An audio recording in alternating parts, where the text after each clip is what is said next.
বান্দা এক ওয়াক্ত নামাজে যখন হাজির হয়ে যায়, ফজর নামাজে এশার পর থেকে ফজর পর্যন্ত সমস্ত গুনাহ মাফ করে দেন আমার আল্লাহ। আর জোহরের নামাজে যখন হাজির হয়ে যায়, ফজর থেকে জোহর পর্যন্ত সময়ের ভিতরে সংগঠিত গুনাহ সমূহ ক্ষমা করে দেন। আসরের নামাজে যখন হাজির হয়ে যায়, জোহর থেকে আসর পর্যন্ত নামাজের ভেতরে গুনাহ খাতা সমূহ মাফ করে দেন। মাগরিবের নামাজে হাজির হলে পরে সময়ের গুনাহ ক্ষমা হয়ে যায়।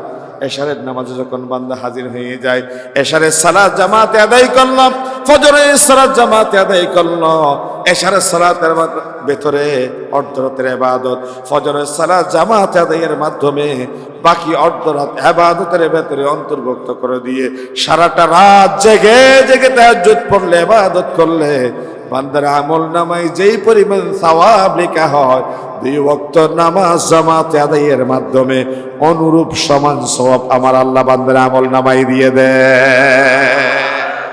হইতে তা পাঠ করুন এবং নামাজ কায়েম করুন। ইন্নাস সালাতা তানহা আনিল ফাহশাই ওয়াল মুনকার, নিশ্চয়ই সালাত যাবতীয় মুনকারাত এবং ফুহশ অশ্লীল বেহায়াপনা বেলাল্লাপনা থেকে জাতিকে হেফাজত করে, মুক্ত রাখে, বাঁচিয়ে দেয়। এই যে সালাত ইসলামের পঞ্চস্তম্ভের অন্যতম। কালিমাকে যদি ধরি আমরা ইসলামের 5টি রোকনের ভেতরে 1, তাহলে সালাতের স্থান হয় 2। সালাত, যার উর্দু এবং ফার্সিতে বলি আমরা নামাজ, যার বাংলা অর্থ করলে আমাদের বোধগম্য হবে না। এই জন্যে আরবের কিছু হরফ, কিছু শব্দ আমাদের কাছে বাংলা শব্দের মতোই প্রচলিত হয়ে গিয়েছে। তার ভেতরে অন্যতম হচ্ছে সালাত, উর্দু এবং ফার্সিতে নামাজ। সালাত শব্দের অর্থ হচ্ছে মুতাওয়াজ্জু হওয়া, ঝুঁকে পড়া, কোনো বিষয়ের দিকে আকৃষ্ট হয়ে পড়া। ইব্রাহিম আলাইহিস সালাম প্রথমে সূর্যের দিকে দৃষ্টি দিলেন, ভাবলেন এই বুঝি আমার রব। সূর্যের দেদীপ্যমান আলোকে হারিয়ে যখন অন্ধকারের সাথে মিথালি খেলে একাকার হয়ে গেল, তখন বলে এটি আমার রব হতে পারে না। আমার রব স্বমহিময়, সর্বশক্তিমান এবং একক নিয়ন্ত্রণ ক্ষমতাবান, যিনি এমন ক্ষমতাবান যিনি অন্য কোনো ক্ষমতার কাছে নিজের অস্তিত্ব বিলিয়ে দিতে পারেন। তিনি বলে দিলেন না, সূর্য আমার রব হতে পারে না। আবার দৃষ্টি দিলেন চন্দ্রের দিকে। চন্দ্র তারকাপুঞ্জ নিয়ে সে স্নিগ্ধ আলো দিয়ে সারা পৃথিবীকে মোহিত করে তুলল। দিনের সূর্য আলো প্রতিভাত হওয়ার সাথে সাথে আবার সূর্যের আলোর সাথে চন্দ্রের সেই স্নিগ্ধ আলো ম্লান হয়ে গেল। তিনি বললেন না, এই চন্দ্র আমার রব হতে পারে না। তাহলে সূর্য থেকে বিমুখ হলেন, চন্দ্র থেকে বিমুখ হলেন। তারপরে তিনি বললেন রব। فلما أفل قال لئن لم يهدني ربي لأكونن من القوم الضالين। চন্দ্র আমার রব নয়, সূর্য আমার রব নয়, আমার আসল সত্তা যিনি আমার রব, তিনি যদি আমাকে গাইডলাইন না দেন, সঠিক পথের দিশা না দেন, আমি ইব্রাহিম গোমরাহ হওয়া ছাড়া আর কোনো গত্যন্তর থাকবে না। আমি ইব্রাহিমের জন্য সঠিক পথ পাওয়ার কোনো সুযোগ থাকবে না। সূর্য থেকে বিমুখ হলেন, চন্দ্র থেকে বিমুখ হলেন, দুনিয়ার সমস্ত শক্তি মহাশক্তিকে বৃদ্ধাঙ্গুলি প্রদর্শন করে রবের দিকে মুতাওয়াজ্জহ হয়ে তিনি পড়ে নিলেন ইন্নী ওয়াজ্জাহতু ওয়াজহিয়া লিল্লাযী ফাতারাস সামাওয়াতি ওয়াল আরদা হানিফান ওয়া মা আনা মিনাল মুশরিকিন। আকাশ এবং জমিনের সৃজন হয়েছে যে রবে কুদরতি হাতে, আমি সে আল্লাহর শক্তি মহত্ব মর্যাদার দিকে মুতাওয়াজ্জহ হলাম। এবং আমি দ্বিধাহীন চিত্তে কথার ঘোষণা দিলাম, ইব্রাহিম মুশরিকদের ভেতরে অন্তর্ভুক্ত নয়। কোরআনুল কারীম আল্লাহ রাব্বুল আলামিন ইব্রাহিম যে মুশরিক ছিলেন না, তিনি যে তাওহীদপন্থী ছিলেন, সেই কথাও সূরা আলে ইমরানে আল্লাহ রাব্বুল আলামিন বললেন, মা কানা ইব্রাহিমু ইয়াহুদিয়্যাও ওয়ালা নাসরানিয়্যাও ولكن كان حنيفا مسلما وما كان من المشركين। ইব্রাহিম আলাইহিস সালাম ইহুদি ছিলেন না, নাসারা ছিলেন না, তিনি ছিলেন একনিষ্ঠ মুসলিম এবং তিনি মুশরিকদের ভেতরে অন্তর্ভুক্ত ছিলেন না। এই যে মুতাওয়াজ্জিহ হওয়া, রবের বিধানের প্রতি ঝুঁকে পড়া সালাতের একটি অর্থ। সালাতের 2 নম্বর অর্থ হচ্ছে কোন কাছের জিনিসকে আরো নিকটবর্তী করে নেয়া, কোন কাছের ব্যাপারকে আরো নিকটতর করে নেয়া। যেমনি কোরআনুল কারীমের সূরা আলাকের সর্বশেষ আয়াতে আল্লাহ রাব্বুল আলামিন বলেছেন, ওয়াসজুদ ওয়াকতারিব, সিজদা দাও, কাছে চলে আসো। আর সাজদা আছে কেবল নামাজের ভেতরে, সিজদা আছে কোন ইবাদতে? নামাজের ভেতরে। আল্লাহ তাআলা বলছে সিজদা দাও, নিকটে হয়ে যাও। তাহলে আমরা জানতে পারলাম সালাত শব্দের অর্থ। সাহাবায়ে কেরামদেরকে নবী করিম সাল্লাল্লাহু আলাইহি ওয়াসাল্লাম এই সালাত নিজে প্রশিক্ষণ দিয়েছে, আর আমার পয়গম্বরকে জিবরিল আমিন প্রশিক্ষণ দিয়েছে। একদিন 5 ওয়াক্ত নামাজ, আর একদিন 5 ওয়াক্ত নামাজ। আউয়াল ওয়াক্ত, শেষ ওয়াক্ত কিভাবে হয়, কোন সময় হয়, জিবরিল আমিন আমার নবীকে প্রশিক্ষণ দিয়েছেন। তিনি সাহাবায়ে কেরামদেরকে প্রশিক্ষণ দিতে গিয়ে বলেছেন, সল্লু কামা রাআইতুমুনি উসাল্লি, সেভাবেই নামাজ আদায় করো যেমনি তোমরা আমাকে নামাজ আদায় করতে দেখো। সুবহানাল্লাহ বলেন। সার্বভৌম ক্ষমতার একমাত্র মালিক আল্লাহ। আওয়াজ দিয়ে বলেন, সার্বভৌম ক্ষমতার একমাত্র মালিক কে? আল্লাহ।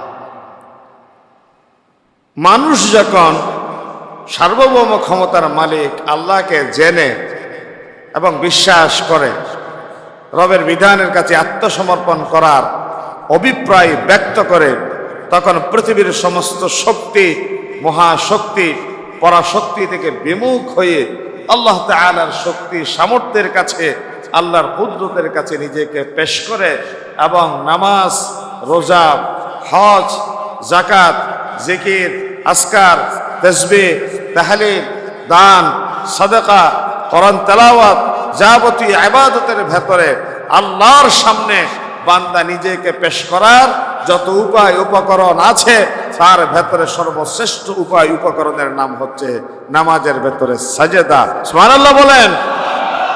কারণ মানুষ যখন নামাজে দাঁড়িয়ে যায় তখন নিজেরে মনে করে গোলাম, তখন সে কানে ধরে, হাত দুটো বেঁধে নেয়, চোখ দুটো নিচের দিকে করে। তার সামনে দিয়ে কেউ হেঁটে গেলে তার নির্দিষ্ট গন্তব্য পরিমাণ দূরত্ব হলে পরে বাধা দেয়, এর বাইরে হলে সে বাধা দিতে পারে না। কেউ সালাম দিলে জবাব দিয়াটা, কাউকে সালাম দিয়াটা, কেউ হাসি দিলে উত্তর দিয়াটা, নিজে হাসি দেওয়ার পর আলহামদুলিল্লাহ বলাটা সাময়িকভাবে হারাম। যে ইবাদতের ভেতরে, সে ইবাদতের নাম হচ্ছে সালাত। যে ইবাদত জিবরিল আমিন আল্লাহর পক্ষ থেকে আনার সুযোগ পান নাই। রমজানের রোজার বিধান ফেরেশতার মাধ্যমে আল্লাহ দিয়েছেন, হজ্জের বিধান ফেরেশতার মাধ্যমে পাঠিয়েছেন, যাকাতের বিধান ফেরেশতার মাধ্যমে আল্লাহ আবশ্যক করেছেন। একমাত্র নামাজের বিধান আল্লাহ নিজ কুদরতি হাতে আমার হাবিবকে হাতে তুলে দিয়েছেন। সুবহানাল্লাহ বলেন। বিদেশ থেকে আমাদের ছেলেমেয়েরা যখন দেশে আসার প্রস্তুতি নেয়, আমাদের ভাইরা যখন দেশে আসতে চায়, তখন পাশের রুমমেট বন্ধুরাই কথা বলে, ভাই তুমি তো দেশে যাবা, আমার মাকে সালাম বলি, আমার বাবাকে কদম বসে জানাইও, ইজ্জত সম্মান মর্যাদার কথা তুমি পেশ করিও, আমি ছোট্ট একটা হাদিয়া আমার পরিবারের জন্য দিতে চাই। হাদিয়া দিলেন, লাগেজ ব্যাগ প্রস্তুত হয়ে যাওয়ার পরে সর্বশেষ বন্ধুকে নিয়ে রওনা হয়ে গেল এখন ইমিগ্রেশনের দিকে। ইমিগ্রেশন শেষ, এখন বিমানের জন্য ওয়েট করবে। এমত অবস্থায় বন্ধুর হাতে হাত রেখে বলে, বন্ধু, দোস্ত আমার, ছোট্ট একটা পটলা আছে, এটা তোমার লাগেজে দিতে পারি নাই, ব্যাগে দিতে পারি নাই। এই পটলাটা অতি গুরুত্বপূর্ণ, মহামূল্যবান জিনিসটা তোমাকে হাতে হাতে দিলাম। তুমি যেমনি হাতে হাতে তোমাকে দিলাম, ঘরে গিয়ে আমার মায়ের হাতে হাতে তুমি বুঝিয়ে দিবা। এরকম কোনো হাদিয়া, উপটকন, গিফট আমাদের ছেলে মেয়ে বন্ধুরা বিদেশ থেকে আমাদের জন্য পাঠায় কি পাঠায় না? সব জিনিস বেল্টে দেওয়া যায় না, সব মাল লাগেজে ভর্তি করা যায় না। কিছু মাল আছে hand to hand, man to man, জনে জনে পাস করতে হয়। ঠিক আল্লাহ রাব্বুল আলামিন রাসূলুল্লাহর চাচা আবু তালেব, রাসূলুল্লাহর বিবি মা খাদিজা রাদিয়াল্লাহু তাআলা আনহা ইন্তেকালের পরে ইতিহাসবেত্তারা যে বছরকে চিন্তার বছর বলে, আমুল হযন বলে অভিহিত করেছেন, আল্লাহ তার হাবিবের মনোব্যথা দূর করার জন্যে মেরাজে নিয়ে গেলেন। যদিও দুর্বল বর্ণনা, 27 বছর পর্যন্ত একটা জায়গায় আল্লাহ এবং তার রাসূল কথা বলেছেন। কোরআনুল কারীমের ভেতরে আল্লাহ এবং তার রাসূল এত কাছাকাছি গিয়ে বসেছেন। ফাকানা কাবা কাউসাইনি আও আদানা ফাআওহা ইলা আবদিহি মা আওহা। দুই কৌস, দুই ধনুক অথবা আরো কাছাকাছি আল্লাহ এবং তার রাসূল পাশাপাশি বসেছেন। রাসূলের কাছে জিজ্ঞাসা করেছেন, হাবিব আমার, তাইফে গিয়েছেন, তাইফবাসীর আপনাকে পাগল বলে তাদের যুবকদের লেলিয়ে দিয়ে পাথর নিক্ষেপ করেছে, তাদের তালিকাটা একটু পেশ করুন। নবী হে আমার, বাজারে গিয়েছেন, আপনার পাওনাদার সামনে এসে জাতির সামনে অপমান করে এই কাঁধে ঝুলে থাকা চাদর টান দিয়ে জমিনে ফেলে দিয়েছিল, আর আপনার ঘাড়ে একটা লাল দাগ পড়ে গিয়েছিল, তার নামটা একটু বলো। নবী হে আমার, মক্কার জমিনে আমার আল্লাহর কোরআনের কথাগুলো জাতির সামনে পেশ করতে গিয়ে শেবে আবি তালেবে বন্দী ছিলেন, রাস্তায় কাটা বিছিয়ে দেওয়া হতো, সিজদায় গেলে পরে পচা ওঠেন নাড়ি বুড়ি উঠিয়ে দিয়ে মৃত্যুর চক্রান্ত ষড়যন্ত্র করা হতো। তাদের তালিকাটা একটু আমাকে কানে কানে বলুন। কারা কাটা বিছিয়ে দিত, কারা আমার নবীকে হত্যার নীল নকশা করেছিল, তাইফে কারা যুবক তরুণদের লেলিয়ে দেওয়ার মাধ্যমে পাথরের বৃষ্টি বর্ষণের একটা ঘৃণ্য চক্রান্তে মেতে উঠেছিল, তাদের সকলের তালিকার নাম আমার আল্লাহর দফতরে জানা আছে না নাই? অবশ্যই আছে। তারপরেও প্রিয়জন যখন কাছে আসে, প্রিয়জনের দুঃখের কথা, ব্যথার কথা, কষ্টের কথা একটু মুখ থেকে শুনলে আপনজনের ভালো লাগে। আমার আল্লাহ শুনেছেন, আমার নবীকে একটা সময় বিদায় দিবেন, 50 ওয়াক্ত নামাজ দিলেন। একবার তিনি চলে আসলেন, মুসা কালিমুল্লাহর সাথে সাক্ষাৎ হলো। তিনি বললেন, ও নবী, আমার কওমের উপর আল্লাহ রাব্বুল আলামিন যে ইবাদত দিয়েছিলেন তা বাস্তবায়ন করতে পারি নাই। 50 ওয়াক্ত নামাজ কোনোভাবেই আপনি কায়েম করতে পারবেন না, চলে যান। আল্লাহর কাছে গেলেন, 5 ওয়াক্ত কমানো হলো। আবার সাক্ষাৎ হলো মুসার সাথে। তিনি আবার বললেন, ও নবী আমার, আবার চলে যান। 5 ওয়াক্ত কমিয়ে দেওয়া হলো। থার্ড টাইম গেল, 5 ওয়াক্ত কমিয়ে দেওয়া হলো। এভাবে একবার নয়, দুইবার নয়, 9টি বার আমার আল্লাহর কাছে আমার নবী গিয়েছেন। 50 ওয়াক্ত নামাজের ভেতর থেকে 45 ওয়াক্ত কমিয়ে এই জাতির জন্য আমার আল্লাহ 5 ওয়াক্ত নামাজ ফরজ করে দিয়েছেন। সুবহানাল্লাহ। আমার নবী যখন ফিরে আসছিলেন, এই 50 ওয়াক্ত নামাজ, নবীকে বললেন, নবী হে আমার, আপনি হাতটা টানুন, নফসতিয়া দেখ। আমার নবী হাতটা টানলেন, আমার আল্লাহ হাতের ভেতর দিয়ে বললেন, আপনার আবু তালেব হারানোর ব্যথা, আপনার প্রিয়তমা স্ত্রী খাদিজা হারানোর যন্ত্রণা, তাইফে যাওয়ার পরে নিষ্ঠুর নির্যাতন আচরণের এই কথা, মক্কার জমিনে আপনাকে তিলে তিলে জুলুম নির্যাতনের মুখোমুখি করার যেই মনো ব্যথা কষ্ট আপনি পেয়েছেন, সব যন্ত্রণার কথা, ব্যথার কথা আমি আল্লাহর সাথে সাক্ষাতের মাধ্যমে ভুলিয়ে দিলাম। কিয়ামত পর্যন্ত আমার নবীদের তালিকায় আদমের পরে শীষ, শীষের পরে নূহ, এভাবে করে করে লক্ষ লক্ষ পয়গম্বর জমিনে পাঠিয়েছিলাম। আপনি নবীর পরে তো আর কোনো নবী আসবে না। নবীদের ভেতরে কোনো সমস্যার সৃষ্টি হলে, উম্মতের ভেতরে কোনো ব্যথা উদ্রেক হলে পরে তারা নবীর কাছে গিয়ে মন খুলে পেশ করতে পারত। কিন্তু আপনি নবীর পরে তো জমিনে আর কোনো নবী নাই। আপনার উম্মতের মনের উদ্রেক হওয়া ব্যথা, যন্ত্রণা, আবেগ কার কাছে পেশ করবে? এই জন্য আমি আল্লাহ আপনাকে দান করলাম। আপনি যেভাবে মনের ব্যথা দূরীকরণের জন্য মেরাজে এসে আমি আল্লাহর কাছাকাছি বসে গেলেন, কিয়ামত পর্যন্ত আপনার তামাম উম্মত মুহাম্মাদের ভেতরে যত আবেগ, যত অনুভূতি, যত ব্যথা, যত যন্ত্রণা, যত ক্লেশ, যত কষ্ট থাকতে পারে, ইভেন জোতার ফিতার একটা ফিতা যদি ছিঁড়ে যায়, তারা যেন আমার আল্লাহর সামনে মনের ব্যথা উজাড় করে পেশ করতে পারে। আপনি নবীকে হাতে হাতে হাদিয়ে দিলাম। আপনি নবী ফিজিক্যালি আসছেন, কিয়ামত পর্যন্ত আপনার উম্মতের নামাজে দাঁড়িয়ে সিজদায় যাবে। আপনি নবীর মতো আমার সাথে আপনার উম্মতের মেহরাজ হয়ে যাবে। সুবহানাল্লাহ বলেন। আসসালাতু মি'রাজুল মুমিনিন। এই জন্য বান্দা যখন সিজদায় যায়, আমার আল্লাহ বলেন, বান্দা কি ব্যথা আছে খুলে বলম, কি চাওয়ার আছে পেশ করম। বান্দা চুপি চুপি সরে যখন বলে সুবহান রাব্বিয়াল আলা, সুবহান রাব্বিয়াল আলা, আল্লাহ বলেন আমার বান্দা বলেছে সাব্বাহতু সুবহানাক, মহা পবিত্র তোমার সত্তা আমার আল্লাহ। ফেরেশতাদেরকে ডাক দিয়ে বলো, ফেরেশতারা যাদের সৃষ্টির ব্যাপারে তোমাদের সাথে পরামর্শে বসেছিলাম, তোমরাই বলেছিলে ওয়া নাহনু নুসাব্বিহু বিহামদিকা ওয়া নুকদ্দিসু লাক, আমরা আপনার তাহমিদ করি, আমরা আপনার তাসবিহ করি, হামদ সানা করি। এমন জাত কেন সৃষ্টি করবেন? আতাজালু ফিহা মান ইউফসিদু ফিহা ওয়া ইয়াসফিকুদ দিমা, জমিনে গিয়ে রক্তপাত ঘটাবে, বিশৃঙ্খলা, মারামারি, হানাহানি সৃষ্টি করবে।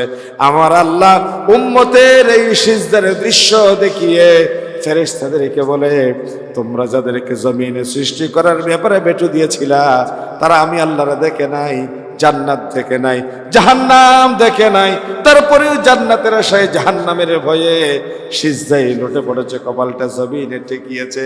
তোমরা তাদেরকে জানিয়ে দাও, আমি আল্লাহরে না দেখে, জান্নাত জাহান্নাম না দেখে, তারা যেভাবে আমি আল্লাহর কুদরতি পাই সিজদা দিয়েছে, আমি আল্লাহ নিজ দয়ে তামাম বান্দাদেরকে ক্ষমা করে দিলাম। বান্দা এক ওয়াক্ত নামাজে যখন হাজির হয়ে যায়, ফজর নামাজে, এশার পর থেকে ফজর পর্যন্ত সমস্ত গুনাহ মাফ করে দেন আমার আল্লাহ। আর জোহরের নামাজে যখন হাজির হয়ে যায়, ফজর থেকে জোহর পর্যন্ত সময়ের ভিতরে সংগঠিত গুনাহ সমূহ ক্ষমা করে দেন। আসরের নামাজে যখন হাজির হয়ে যায়, জোহর থেকে আসর পর্যন্ত নামাজের ভেতরে গুনাহ খাতা সমূহ মাফ করে দেন। মাগরিবের নামাজে হাজির হলে পরে সময়ের গুনাহ ক্ষমা হয়ে যায়।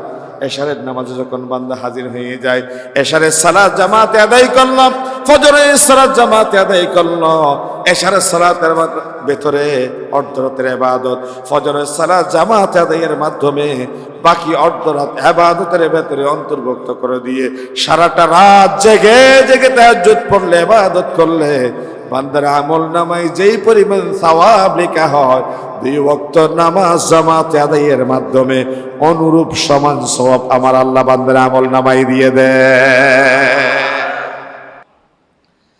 এই জন্য কোরআনুল কারীমের ভেতরে আমার নবী, বিশ্ব নবী মুহাম্মদুর রাসূলুল্লাহ সাল্লাল্লাহু আলাইহি ওয়াসাল্লামকে বলেছেন, উতলু মা উহিয়া ইলাইকা মিনাল কিতাবি ওয়া আকিমিস সালাহ, আমি যে কিতাব নাযিল করলাম তেলাওয়াত করুন, নামাজ কায়েম করুন।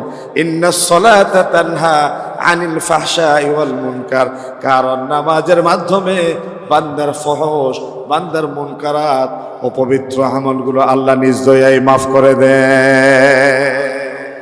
কথা কার? নামাজ ছেড়ে দিবেন? আওয়াজ দিয়ে বলেন, নামাজ ছাড়া যাবে?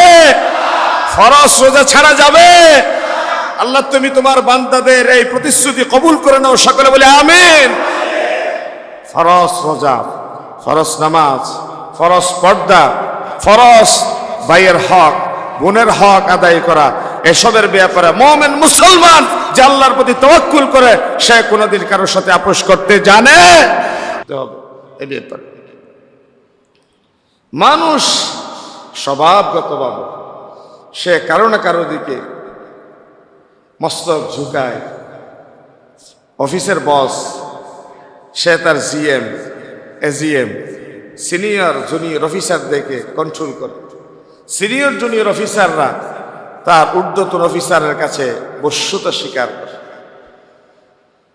পাহাড়ীয় জনপদে দুর্বল প্রকৃতির প্রাণীগণ তুলনামূলক শক্তিশালী প্রাণীর কাছে বশ্যতা স্বীকার করে। জীবন চলার পথে যে যার চেয়ে বয়সে বড়, যে যার চেয়ে শক্তিশালী, যে যার চেয়ে অর্থবিত্তের অধিকারী, তার কাছে বশ্যতা স্বীকার করে, আনুগত্য প্রকাশ করে, তার কথা মেনে নেয়, তার কাছে নিজেকে পেশ করে। এটা মানুষের স্বভাবজাত অভ্যাস। আমার কাছে কোনো জিনিস নেই, আপনার কাছে আছে, আমার দরকার আপনার কাছে চাওয়া। আপনার কাছে নেই, অপরের কাছে আছে, আপনার দরকার ওনার কাছে চাওয়া। ঠিক যার কাছে যা আছে, যার কাছে যা নেই, নেই ব্যক্তি আছে জনের কাছে হাত টানবে। ক্ষমতাবানদের কাছে ক্ষমতাহীনরা নিজেদেরকে পেশ করবে, তার বশ্যতা স্বীকার করবে। এটা মানুষের স্বভাবজাত ব্যাপার, এটা সৃষ্টিগত ব্যাপার, এটা জিনগত ব্যাপার। কোরআনুল কারীম আল্লাহ রাব্বুল আলামিন বলেন, ওয়ামা খালাকাতুল জিন্না ওয়াল ইনসা ইল্লা লিয়াবুদুন। ক্ষমতাহীনরা ক্ষমতাবানদেরকে মেনে নেয়, অর্থহীনরা অর্থওয়ালার কাছে চায়, দুর্বলরা সমাজের কাছে গিয়ে ধরা দেয়। আর দুর্বল সবল, দরিদ্র শ্বেতাঙ্গ কৃষ্ণাঙ্গ, নারী পুরুষ, ধনী দরিদ্র সকলের ভেতরে কেবল বশ্যতা স্বীকার করার, মেনে নেয়ার, মস্তক ঝুঁকানোর সামষ্টিক একটাই জায়গা। যার কাছে মস্তক ঝুঁকাবেন, যার বশ্যতা স্বীকার করবেন, আওয়াজ দিয়ে বলেন তিনি কে? এই নামাজের কাতারে ফ্যাক্টরির মালিক, ফ্যাক্টরির গেটের দারোয়ান, ফ্যাক্টরির মালিক, ফ্যাক্টরির গেটের দারোয়ান, ভাগ্যক্রমে ফ্যাক্টরির গেটের দারোয়ান আগে আগে মসজিদে প্রবেশ করে প্রথম কাতারে দাঁড়িয়ে গেলেন। ফ্যাক্টরির মালিক দ্বিতীয় কাতারে দাঁড়ালেন। সুন্নতের জন্য নামাজে সময় দেওয়া হলো। এখন দারোয়ান নামাজে দাঁড়িয়ে কেরাত পড়ছে, আর তার পেছনে তার ফ্যাক্টরির মালিক সিজদায় গিয়ে আল্লাহর তাসবিহ পাঠ করছে। দূর থেকে একজনে ভিডিও করে দেখাচ্ছে যে গোলামের, দারোয়ানের সিকিউরিটির পায়ে তার মালিক মস্তকটা ঠেকিয়ে দিয়েছে। আপাত দৃষ্টিতে মনে হচ্ছে বিষয়টা এমন, মনে হয় না? মালিকের পায়ের কাছে তার শ্রমিক মস্তক ঠেকিয়েছে, আপাত দৃষ্টিতে মনে হচ্ছে। আর তার দারোয়ান, সিকিউরিটি, অধস্তন officer, junior officer, 4th class employee দাঁড়ালো। পাশে এসে মালিক দাঁড়ালো। মালিক কি এই কথা বলার সুযোগ আছে যে আমি তোমার ফ্যাক্টরির মালিক, তুমি আমার অফিসের 4th ক্লাস এমপ্লয়ি, তুমি আমার পাশ থেকে সরে আরেক পাশে গিয়ে দাঁড়াও, এই কথা বলার সুযোগ আছে? এক হি সফ মে খড়ে হোগে মাহমুদ ও আয়াজ, না কোই বান্দা তেরা না কোই বান্দা নওয়াজ। পুরো ভারতবর্ষ নিয়ন্ত্রণ করত একজন অপ্রতিদ্বন্দ্বী বাদশাহ, যার নাম ছিল সুলতান মাহমুদ গজনভী রহমতুল্লাহ আলাইহি। তার নিম্ন স্তরের আদনা দর্জার গোলাম ছিল আয়াজ। সুলতান মাহমুদ গজনভী যখন নামাজের কাতারে দাঁড়িয়ে যেত, আয়াজ পাশে এসে দাঁড়াতো। সুলতান মাহমুদ ভারতবর্ষের বাদশাহ হিসেবে আয়াজকে কোনোদিন এই কথা বলার সুযোগ ছিল না, আমি ভারতবর্ষের বাদশাহ, ও আয়াজ তুমি আমার অফিসের আদনা দরজার গোলাম, কাতারটা ভিন্ন করে নাও। এই কথা পৃথিবীর অন্য যে কোনো জায়গায় বলা চললো, আল্লাহর সামনে যখন দাঁড়িয়ে যায় তখন গোলাম যার গোলামি করে মুনিবও একই রবের গোলামি করে। গোলাম আর মুনিব একই কাতার একাকার হয়ে গিয়ে শ্রমিক এবং মালিক এক আল্লাহর গোলামিতে মস্তক ঝুঁকায় আওয়াজ দিয়ে বলেন, তিনি কে? যেহেতু আমার আল্লাহ। এই কাতারের ভেতরে কোনো ব্যবধান নেই, এই কাতারের ভেতরে কোনো বৈষম্য নেই, এই কাতারের ভেতরে কোনো ডিস্টিংগুইশ আছে? নাই। থাকলে নামাজ হবে না। নামাজ সাম্যের কথা বলে, সমতার কথা বলে, ন্যায়ের কথা বলে, ইনসাফের কথা বলে, বৈষম্যহীন স্বাধীন সার্বভৌম সুন্দর মাথা উঁচু করে দাঁড়াবার একটা পরিবেশের অধিকারের কথা বলে। এটা নামাজ। এই নামাজ কায়েমের জন্য আমার নবী রক্ত দিয়েছেন, দান দান শহীদ করেছেন, 27-28টি যুদ্ধের নেতৃত্ব দিয়েছেন। আমার নবী যেদিন ইন্তেকাল করবেন সর্বশেষ ওসিয়ত ছিল আসসালাত আসসালাত ওয়া মা মালাকাত আইমানুকুম, নামাজ নামাজ এবং নামাজ। তারপরে 2 নম্বর বিষয় তোমাদের তাকে সাথে থাকা দাস দাসীর অধিকার। প্রথম আমার নবী অন্তিম মুহূর্তে নামাজের কথা বললেন, আর 2 নম্বর গুরুত্বপূর্ণ কথাটা বললেন, তোমাদের কর্মচারী স্টাফ, তোমাদের অধীনস্থ দাস দাসী যারা আছে, খবরদার তাদেরকে অধিকার থেকে ডেপ্রাইভ করে, বঞ্চিত করে তাদের চোখের পানিতে বুক ভাসানোর পরিবেশ সৃষ্টি করা যাবে না। বলেছেন মুহাম্মাদুর রাসূলুল্লাহ সাল্লাল্লাহু আলাইহি ওয়াসাল্লাম। শ্রমিকের কথা বলেছেন, মালিকের কথা বলেছেন, স্টাফদের কথা বলেছেন। বৈষম্য বিরোধী আন্দোলন আজ পৃথিবী যখন জ্ঞান বিজ্ঞান আকাশচুম্বী একটি প্রতিষ্ঠা পেয়েছে তখন কথা বলে। আমার নবী সেই সময় শ্রমিকের কথা বলেছেন, এতিমের অধিকারের কথা বলেছেন, দুর্বলদের অধিকারের কথা বলেছেন। যখন দুর্বলদের পাশে দাঁড়াবার কেউ ছিল না, দুর্বলদের পাশে দাঁড়ালে পরে ছিল ধিক্কা, বৎসনা, দুর্বলদের পাশে দাঁড়ানো ছিল অপমান। আর বর্তমান দুর্বলদের পাশে দাঁড়াতে পারা, এটা বিদেশ থেকে আমরা এনজিওদের মাধ্যমে নানা হাদিয়া উপর টোকন, তাদের বড় বড় হাদিয়া তোফা পাওয়া, তাদের বড় বড় প্রজেক্ট পাওয়ার একটা সম্ভাবনার দরজা খুলে যাওয়া, ঠিক কিনা? আপনি আমি দুর্বলদের পাশে দাঁড়াচ্ছি বিদেশ থেকে কিছু প্রজেক্ট পাওয়ার জন্য, নিজেকে মানুষের সামনে একটু জাহির করবার জন্যে, নিজেকে মানুষের সামনে একটু বড় বড় সমাজকর্মী, এনজিও কর্মী নিজেকে প্রতিষ্ঠিত করবার জন্য আমরা গরিবদের অধিকারের কথা বলে নিজেকে মানবাধিকার কর্মী পরিচয় দিই।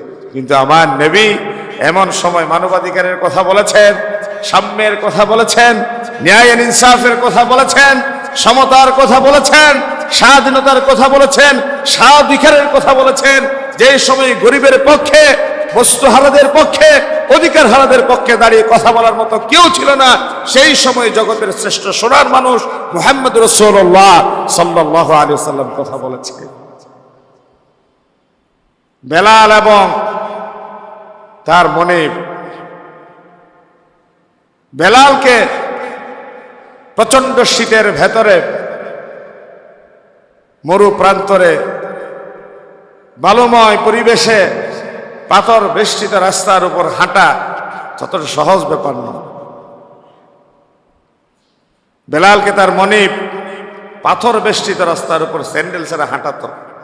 প্রচন্ড শীত, পরনে জামা দিত না। আরব লোকজন জিজ্ঞাসা করত, বেলালের পায়ে স্যান্ডেল নাই, তোমার পায়ে স্যান্ডেল আছে। বেলালের গায়ে জামা নাই, তোমার গায়ে জামা আছে। তুমি যদি বেলালের এক জোড়া খরম দাও, একটা জামা গায়ে পরিয়ে দাও, এমনকি সম্পদের ব্যয় হবে। তখন বেলালের মনিব বলেছিল, আমি উমাইয়ার পরনে জামা আছে, আমি উমাইয়ার পর পায়ে জুতা আছে, বেলালের পরনেও যদি জামা উঠে যায়, পায়ে যদি স্যান্ডেল উঠে যায়, উমাইয়া আর বেলাল মুনিবার গোলাম, দুইজনের মর্যাদা তো সমান হয়ে যাবে। আর এই জাহেলে যুগে গোলাম আর মনিবের মর্যাদা তো কখনো সমান হতে পারে। আমার নবী তার মূলে কুঠারাঘাত করার মাধ্যমে বলে দিয়েছেন, গোলাম আর মনিবের বৈষম্যের মূলে কুঠারাঘাত করে আমি নবী বলে দিলাম, আজকে এই বৈষম্য প্রথা জমিন থেকে বিলুপ্ত করার মাধ্যমে মানুষের ভেতরে কেবল মর্যাদার পার্থক্য সৃষ্টি হবে, ইল্লা বিত্তাকওয়া, যার ভেতরে আল্লাহর ভয় আছে, পরকালীন জবাবদিহিতার চেতনা আছে, মানুষের ভেতরে কেবল শ্রেষ্ঠ মানুষ, শরীরের সৌন্দর্য, স্ট্রাকচার, গঠন, অর্থ, বৃত্তে, প্রভাব, প্রতিপত্তি, বৃত্ত, বৈভবের উপর কোন মানুষকে বিশেষ মর্যাদা দেওয়ার কোন সুযোগ নাই। সমস্ত মানুষের অধিকার সমান। আজ জাতীয় সংঘ থেকে মানবাধিকারের কথা বলা হয় এবং যারাই মানবাধিকারের কথা বলে কোনো কোনো সময় তাদেরকে নোবেল পুরস্কারে ভূষিত করা হয়।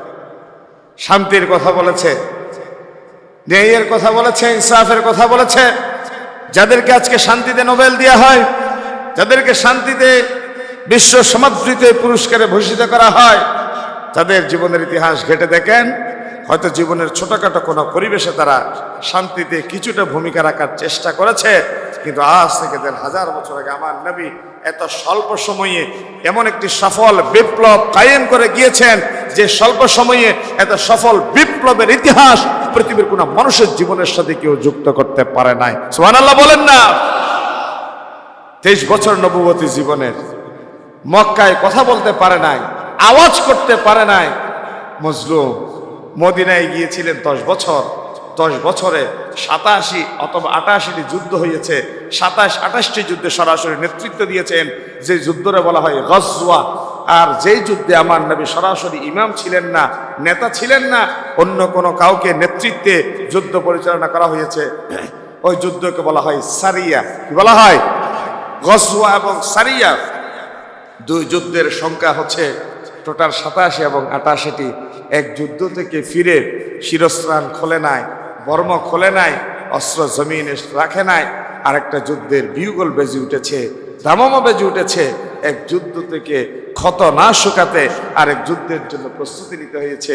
এমন যুদ্ধের জয়ী অপরাজেয় এক মহামানব 10 বছর নবুয়তি জীবনের মদিনার প্রেসিডেন্টশিপ রক্ষার মাধ্যমে এমন কিছু অভূতপূর্ব সাফল্য তিনি রেখে গেলেন।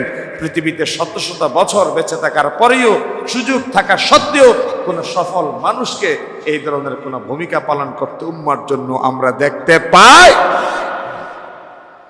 আমার নবী এতটা সফল বিপ্লব করে গিয়েছেন, এই 23 বছর নবুয়তি জীবন, এত শর্ট টাইমে এত চমৎকার বিপ্লব কেউ করে যেতে পারে না। তার সমস্ত নবী এবং রসুল যাদেরকে আল্লাহ পৃথিবীতে পাঠিয়েছেন, ওনাদের একটা মৌলিক দায়িত্ব এবং কর্তব্য ছিল। সকল নবীদের একটাই দাওয়াত।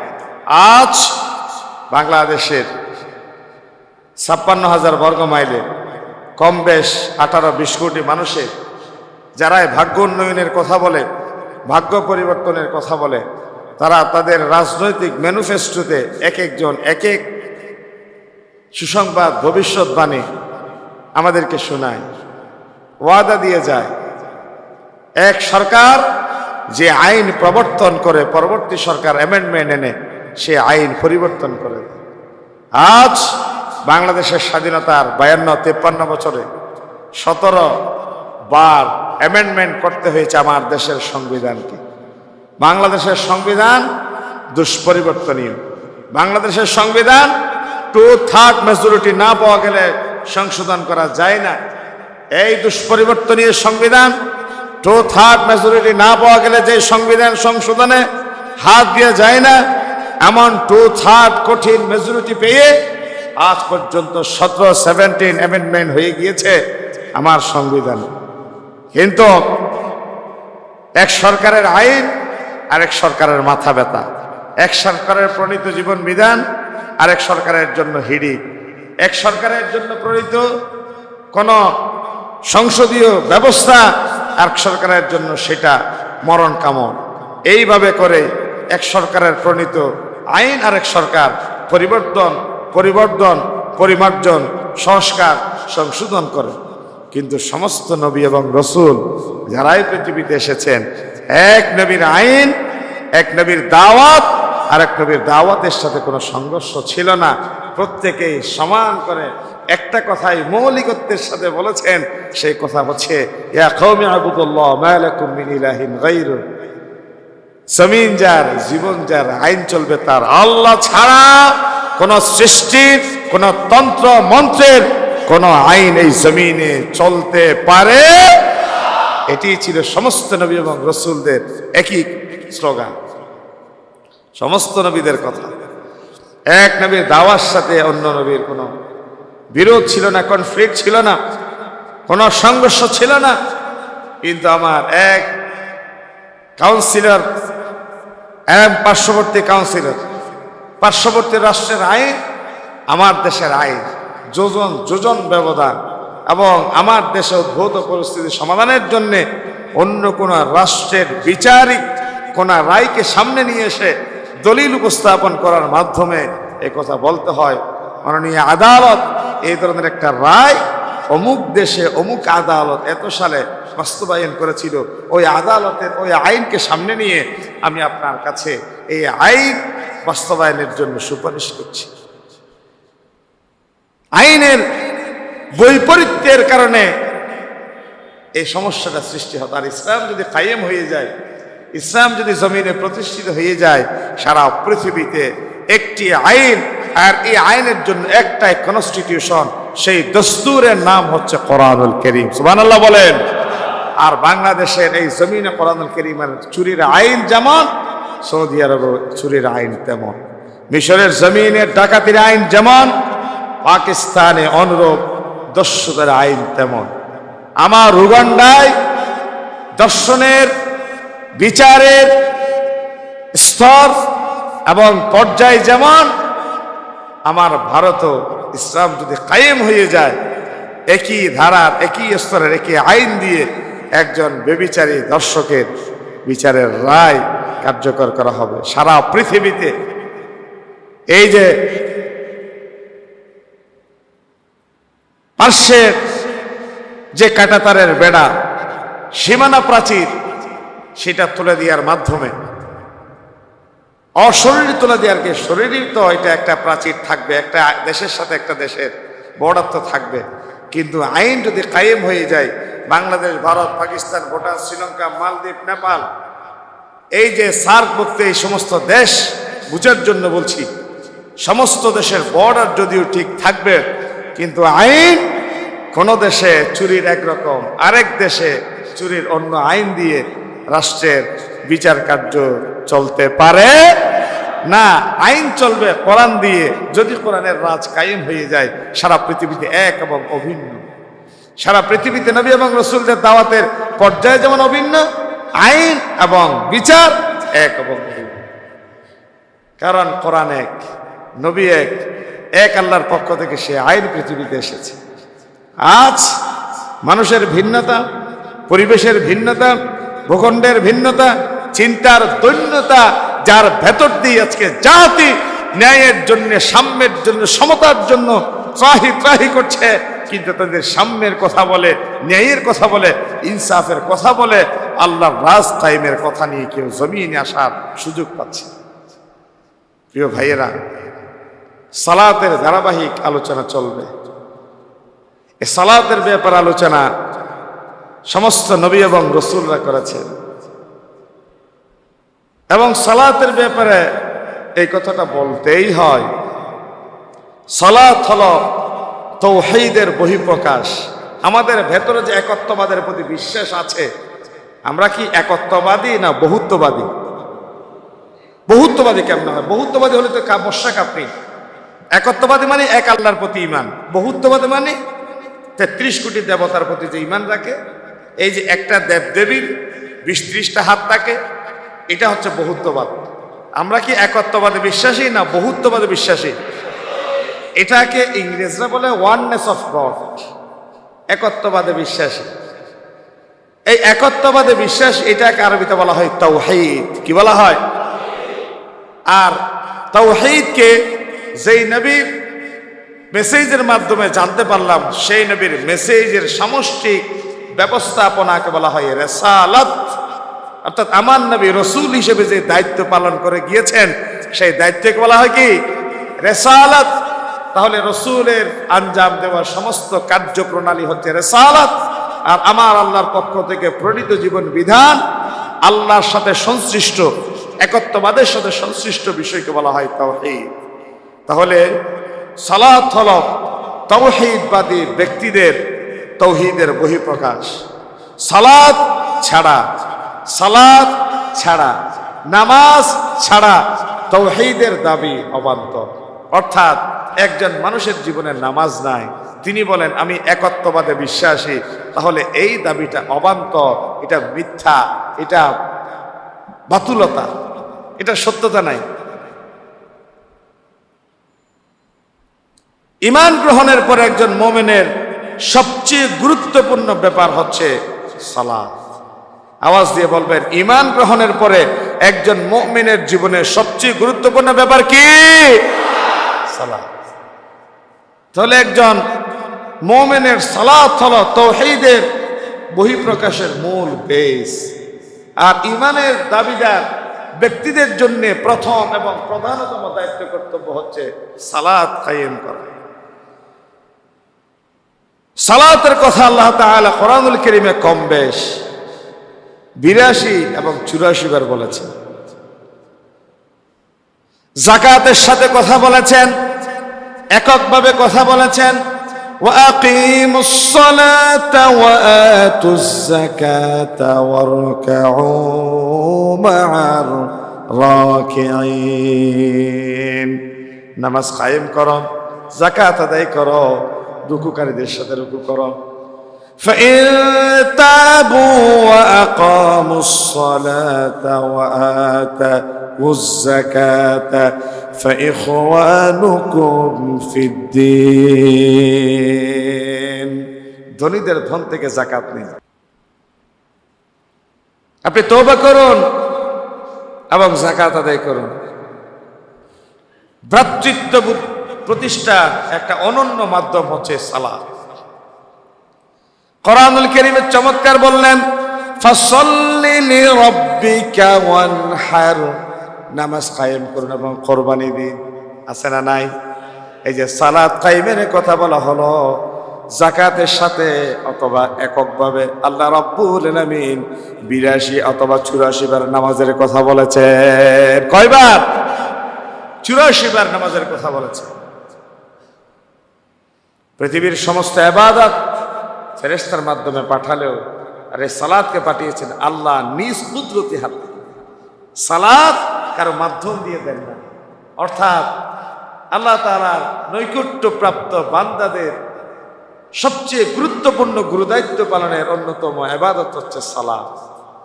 রাসূলুল্লাহর কাছে একজন সাহাবী আসছে, স্যান্ডেল ছিঁড়ে গেছে। রাসূলুল্লাহ বললেন, তোমাদের স্যান্ডেলের 2টা ফিতের একটা ফিতেও যদি ছিঁড়ে যায়, এই স্যান্ডেলের ফিতে ঠিক করে দেওয়ার জন্য কার কাছে বলো? আল্লাহর কাছে। আওয়াজ ছোট হয়ে গেল, কার কাছে? আল্লাহর কাছে। স্যান্ডেলের ফিতে ছিঁড়ে গেছে, বলছে আল্লাহর কাছে। খুব মলিন চেহারা নিয়ে বের হচ্ছে। একজন মানুষ আপনাকে হাত দিয়ে ধরে বলে, ভাই মন খারাপ, ব্যথা? বলছে আমার স্যান্ডেলগুলো চুরি হয়ে গেছে। চলেন চলেন গাড়িতে উঠেন। অথবা গাড়িতে দেখা গেল এই স্যান্ডেল 100 টাকা, ওনার গাড়ি থেকে নামিয়ে আপনাকে 1000 টাকা একজনের স্যান্ডেল হঠাৎ দিয়ে বলে যে এই স্যান্ডেলগুলো আপনি রাখেন, এটা হাদিয়া। অনেক সময় হয় না এরকম? আপনি বলেছেন নামাজে আল্লাহর কাছে, কিন্তু আল্লাহ স্যান্ডেল দেওয়ার জন্য নামাজের বাইরে আপনার জন্য একজন ব্যবস্থা করে রেখেছে। গতকাল রাতে আমার মাহফিল ছিল লোহাগাড়াতে। খুব ক্ষুধা পেয়েছে পটিয়ায় যাওয়ার পরে। সচরাচর রাস্তাঘাটে তেমন একটা দাঁড়াবার সুযোগ হয় না আমাদের, খুব কম। কারণ মানুষজন, আমাদের সাথে অন্য মানুষজন থাকে, কেউ ছবি তোলে, কেউ কথা বলে, এটা করে ওইটা করে, একটু নানা সমস্যা হয়। খুব ছোট্ট একটা জায়গায় দাঁড়ালাম, যেই জায়গায় সচরাচর আমরা দাঁড়াবো বললে মানুষ বিশ্বাস করবে না, এরকম ছোট্ট একটা জায়গায় একজন মানুষ পিছন থেকে এসে পিঠে হাত দিয়ে বলে, হুজুর আপনি এখানে? আমি বললাম ভাই হাই, মানুষ না চেনার জন্যে অপরিচিত একটা জায়গায় এসে দাঁড়ালাম। বলে যে উনি পটিয়ার যে আলোচনা করি ওই পটিয়া বাইতুল শরফের একজন ভক্ত, তিনি বলছেন না হুজুর আমি আপনার আলোচনা শুনি, বিদেশ থেকে এসেছি। তো নাস্তা করে উঠলাম, এই ভদ্রলোক কিছুতেই বিল দিতে দিবেন না, কিছুতেই না হুজুর না, এটা আমার জন্য এমন তেমন যা যা বলার আর কি, আপনারা যা বলেন এটা দিয়ে গেল। যাক, এই কথাটা আমি ভিন্ন একটা ট্র্যাক বোঝানোর জন্য বলছিলাম। অনেক সময় দেখা যায় প্রচন্ড ক্ষুধার্ত, পকেটে টাকা নাই, কোন একটা জায়গায় খেতে বসেছেন, আপনার পাশে এমন একজন ব্যক্তি এসে গেল যে ব্যক্তিটা কোন এক সময় আপনার বাবার সাথে তার বন্ধুত্ব ছিল, আপনার ছেলে মেয়ের সাথে তার যোগাযোগ ছিল, আপনার পকেটে টাকা নাই যে সেটা আল্লাহ ছাড়া কেউ জানে না, খেয়ে আপনি বসে আছেন। এই মানুষটা যাওয়ার সময় বলে ওই পাশের ভদ্রলোকটার বিলটার মেহরবানি করে আমাকে দিয়ে যাবেন, ওয়েটারকে বলে গেল, বিলটা দিয়ে চলে গেল। বিশ্বাস করেন অহরহ এরকম ইতিহাসের দৃষ্টান্ত মুসল্লিদের ভিতরে থাকবে। পকেটে টাকা নাই, বন্ধু এসে কিছু টাকা দিয়ে গেল। ঘর ভাড়া দিতে পারে না, এক বন্ধু এসে কিছু হাদিয়া দিয়ে গেল। এই যে আপনি কৃষক জমিনে গিয়ে জমিনের দিকে দেখে বিশাল বিশাল ফাটা দেখতে পায়, আল্লাহর কাছে বলে ও রব, বৃষ্টির পানি যদি না পড়ে এই বিশাল বিশাল জমিনের ফাটা তো আমাকে ধান দিবে না, গম দিবে না, আলু মূলা তরি তরকারি দিবে না, গর্ভবতী ছেলে মেয়ে খাবে কি? এই যে গরিবের কৃষকের মনের ব্যথার কথা, আবেগের কথা কাউকে বলেও নাই, কেউ শুনেও নাই, কিন্তু শুনেছে কে? আল্লাহ শুনেছে। আল্লাহ শোনার পরে করছেটা কি দেখেন না? কৃষকের ইতিহাস বলা উদ্দেশ্য না এখানে, আল্লাহ কি করতে পারেন সেটাও শোনার উদ্দেশ্য। কৃষকের মনের হা হতাশ পৌঁছে গেল আরশ আজিমে। আল্লাহ ফেরেশতাদেরকে ডাক দিয়ে বলেন ও ফেরেশতা, বাষ্পায়িত করে বঙ্গোপসাগর থেকে পানিগুলো আকাশে উঠিয়ে নাও, লবণাক্ত পানিগুলারে ফিল্টারিং করে তুমি মিষ্টি পানিতে পরিণত করো, পানিগুলারে পিউরিফাই করে নাও, ধীরে ধীরে জমিনে ড্রপ ড্রপ করে বর্ষণ করো। একসাথে সমস্ত পানি যদি জমিনে বর্ষণ করি, যার গায়ের উপরে পড়বে, বাড়ির উপরে পড়বে, সেপ্টা হয়ে যাবে, মাটির সাথে মিশে যাবে। এই জন্য সমস্ত পানি একসাথে বর্ষণ করা যাবে না, ড্রপ ড্রপ ফোটা ফোটা করে বর্ষণ করো। আস্তিকের জমিনের উপরে দাও, নাস্তিকের জমিনের উপরে দাও, ইমানদারের জমিনকে সিক্ত করে দাও, বেঈমানের জমিনকেও তুমি উর্বরতা বাড়িয়ে দাও। ফোটা ফোটা করে বৃষ্টি বর্ষণ হলো।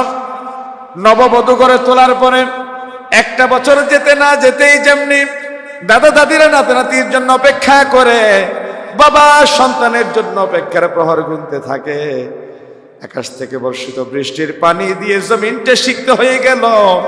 কৃষক লাঙ্গল দিয়ে একবারে টান দিল, জমিনটা খর্দমাক্ত হয়ে গেল। একটা বীজ বপন করলো একটা বীজ, একটা বীজের ভেতরে পুরো একটা পরিবারের রিজিকের ব্যবস্থা করে দিলেন আমার আল্লাহ।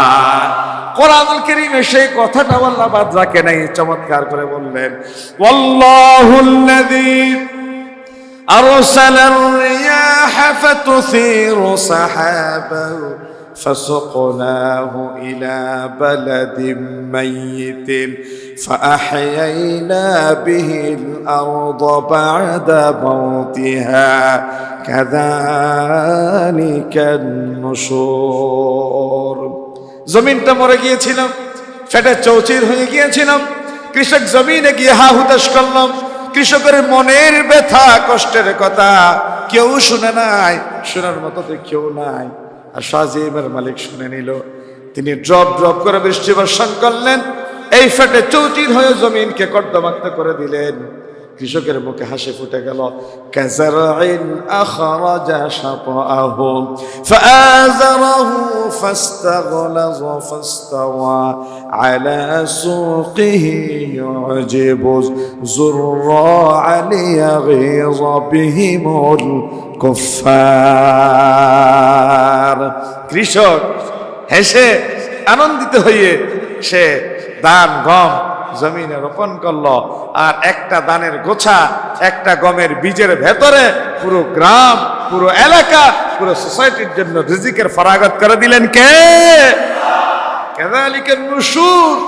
এইভাবেই তো আমি আল্লাহ তোমাদেরকে রিজিক দিই। মৃত জনপদে আমি বৃষ্টি দেওয়ার মাধ্যমে নববধূ সন্তান ধারণের জন্য যেমনি প্রস্তুতি নে, আমি তো তোমার জমিন কিভাবে ফসলের জন্য উর্বর করে দিই।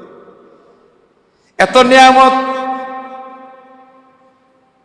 এতটা নিয়ামত আল্লাহ রাব্বুল আলামিনের পক্ষ থেকে পেয়ে বান্দা যখন অকৃতজ্ঞ হয়ে যায়, আল্লাহ তখন বান্দারে ডাক দিয়ে বলে ফাআইনা তাযহাবুন।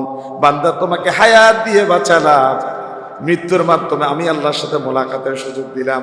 আল মাউতু তুহফাতুল মুমিন, মৌত হচ্ছে মুমিনদের জন্য হাদিয়া। জীবদ্দশায় আল্লাহর সাথে সাক্ষাৎ করা যায় না, ফেরেশতা দেখা যায় না, জান্নাতের নাজ নিয়ামত ভোগ করা যায় না। মানুষ যখন মারা যায় মৃত্যুর মাধ্যমে আল্লাহর সাথে মোলাকাত হয়ে যায়, ফেরেশতাদের সাক্ষাৎ পাওয়া যায়, আল্লাহর জান্নাতের নাজ নিয়ামত ভোগ করা যায়। তাহলে মৃত্যু মুমিনদের জন্য উপহার। আমি তোমাকে দিলাম, বাঁচার উপকরণ দিলাম, অক্সিজেন দিলাম, কার্বন ডাই অক্সাইড নিয়ে ফেললাম। ফাআইনা তাযহাবু, আমাকে ছেড়ে কোথায় যাও? আল্লাহ জিজ্ঞাসা করছেন কোথায় যাও আমাকে ছেড়ে? আজকে রাতে আল্লাহু আকবার একটা বড় অ্যাক্সিডেন্ট হলো আমাদের কোতোয়ালি থানার ওসি সাহেব এবং এনএসআই ডিজিএফ এর কিছু লোক হঠাৎ করে রাত, আমি তাহাজ্জুদ পড়ে উঠলাম, 3:20 আমার দরজায় নক করলো। আমি তো তাহাজ্জুদ, এত রাতে এতজন মানুষ, আমি দরজা দিয়ে একটু ফাঁক দিয়ে দেখলাম কি ব্যাপার। আমার ওয়াইফ বলে নিশ্চয় প্রশাসনের লোক, নিচে সিকিউরিটি আছে, আমার কয়েক স্তরের ওখানে লোকজন আছে, তাদেরকে একটা ফোন পেলাম না এত রাতে আমার বাসায়। দরজা খুললাম, খালি গায়ে, একদম কাপড় ছিল না। ও সাথে সাথে ঢুকে গেল দরজায়। আজকে রাতের কথা বলছি। আমার বিশাল লাইব্রেরি, আলহামদুলিল্লাহ বিশাল লাইব্রেরি। লাইব্রেরি দেখেই একটু হেসে দিলেন, হুজুর তো আপনি চমৎকার একটা কাজ করেছেন। বুঝে আপনারা কারা এত রাতে? বলে যে ভয় পাইয়েন না, আমি কোতোয়ালি থানার অফিসার ইনচার্জ, আমি ডিজিএফআই লোক, আমি এনএসআই লোক, এই সেই যা যা করা সব কিছু বলে দিল না। আমার কাছে কি চান? বলে যে আপনাকে একটু দরকার, আজকে রাতে আমার সাথে একটু বের হবে। কোথায় যাব? বলে যে ভয় পাইয়েন, আপনি ভয় পাচ্ছেন? মানে না, ভয় পাওয়ার কোনো কিছু নেই, কারণ আমি আপনাদের মসজিদের কথা বলেছি। বলে যে এই বন্দরটির আলিশা মসজিদ সাক্ষী, এই ইপিজেড থানা আরো নানা থানার ওসি সাহেবদের, পুলিশদের থানায় নিয়ে আসার জন্যে আমি খতিব আপনাদের খাদেম একটা জুমা পুলিশের মনোবল ফেরানোর জন্য যেই পরিমাণ ভূমিকা পালন করেছি, আলহামদুলিল্লাহ পুলিশ ভাইয়েরা যদি কোনোভাবেই আমার কথাগুলো শুনে থাকে, অন্তত আমি কেন কোনো নিরপরাধ মানুষের উপর কোনোদিন কোনো লাঠিচার্জ, কোনো অন্যায়ভাবে আচরণ করতে পারে? আমি ভূমিকা পালন করছি এই জায়গা থেকে, আপনারা তো রাজসাক্ষী না। বলে যে ভয় পাই না, একটা কাজে আসছে। বের হলাম, বের হয়ে এটা বলা যাবে না বাকি কথা, একটা ব্যাপার। গতকাল রাতে পূজা মণ্ডপে কিছু ভাই ইসলামী সঙ্গীত পরিবেশন করেছে, আপনারা শুনেছেন। এটা নিয়ে তোল কালাম সারা পৃথিবী, ইন্ডিয়ান হাই কমিশনার পর্যন্ত এটা নিয়ে মাথা কামাচ্ছে। সারা পৃথিবী এটা নিয়ে চৌর হয়ে গিয়েছে। এই ব্যাপারে এসেছে আমার পাশে একজন ভাইয়ের সন্ধানে, তার সাথে আমার সম্পর্ক। আমি তার সাথে কথা বলি, রাতে যা যা করা সব কিছু করে দিলাম। এই যে এই কথাটার অবতারণাই এই জন্যই করা আল্লাহর পক্ষ থেকে। এই নামাজে একটু আগে আমি আল্লাহর কাছে একটা বিষয় চাচ্ছিলাম। আল্লাহ, বিশ্বাস করেন, আল্লাহকে সাক্ষী রেখে বলছি, রাত 3টা পরে আমি আল্লাহর কাছে একটা বিষয় চাচ্ছিলাম। আল্লাহ, এত রাতে কষ্ট করে তোমার দ্বীনের কথা বলে করে ফিরলাম, তোমার কাছে ফরিয়াদ করছি আল্লাহ, যে 5 আগস্ট অনেক শহীদদের রক্ত এবং ত্যাগের কোরবানির ভেতর দিয়ে জাতি পেল, আল্লাহ ছোটখাটো কোনো ভুল ভ্রান্তির মাধ্যমে এই জাতি থেকে এই নিয়ামত তুমি কেড়ে নিও না, ছিনিয়ে নিও না। এই কথা বলতে বলতে আমার দরজায় না। পরে ভাইদেরকে কথাবার্তা বলে যা যা পেলাম সেটি ছিল এই, ইসলামী সংগঠন যারা করে তাদের সাথে, যারা গান গাইতে গিয়েছে তাদের সাথে আসলে কোনো সম্পর্ক ছিল না, আসলে কোনো ভাইয়ের কোনো ভূমিকা ছিল না। যার যার জায়গা থেকে, যেমন আমি ওয়াজ করি, আপনি যদি আমাকে টাকা দিয়ে বলেন ভাই আমি আপনার কাছে আসলাম, আমি কিছু হাদিয়া দিব, আপনি আমার ঘরে আসেন, এটা আমার ব্যক্তিগত যাওয়া, এটা কোনো দলের পক্ষ থেকে যাওয়া নয়। ঠিক এরকম 6 জন ভাই ব্যক্তিগত পক্ষ থেকে গিয়ে গান পরিবেশন করেছে, তারা তো নিশ্চয় কোনো দলের কোনো মতের সমর্থক। এই কাজটাকে নিয়ে সারা বাংলাদেশে একটা তোলকালাম পরিবেশ সৃষ্টি হলো। আলহামদুলিল্লাহ, এটা একটা সুন্দর সমাধান হয়েছে গত রাতে, আমিও যার একটা অংশীদার হয়ে গেলাম। তো বলতে চাচ্ছি, এটা আল্লাহর কাছে সাহায্য চাইলাম। আল্লাহ রাব্বুল আলামিন আধা ঘন্টার ব্যবধানে তাহাজ্জুদ পড়ে দেখেন, রবকে বলে দেখেন, আল্লাহর কসম, পৃথিবীর মানুষের কাছে আমরা যা চাই, পীরের কদমে হাদিয়া দিয়ে যা চাই, মানুষকে তোষামোদি করে যা চায়, আল্লাহ রাব্বুল আলামিনের কাছে শেষ রাতে 2 রাকাত তাহাজ্জুদ পড়ে চান, পৃথিবীতে কোনো মানব জনমের কাছে চাওয়ার দরকার হবে না। আল্লাহ রাব্বুল আলামিন যা চাইবেন তার চেয়ে কোটি গুণ, হাজার গুণ বেশি দিয়ে আপনার কলিজারে শীতল করে দেওয়ার মতো একজনই আছেন। আওয়াজ দিয়ে বলেন, তিনি কে? আল্লাহর কাছে চাইবেন। আমি এই কথাটা বোঝানোর জন্য বলেছিলাম, 5ই আগস্টের স্থায়িত্বের জন্য আল্লাহর কাছে দোয়া করছি। আল্লাহ রাব্বুল আলামিন দিন বুঝে, দিন মেনে আমাদেরকে দিনের উপর ইস্তেকামত থাকার তৌফিক দান করে, বলি আমিন। ওয়া মা তাওফীক ইল্লা বিল্লাহ। IUB media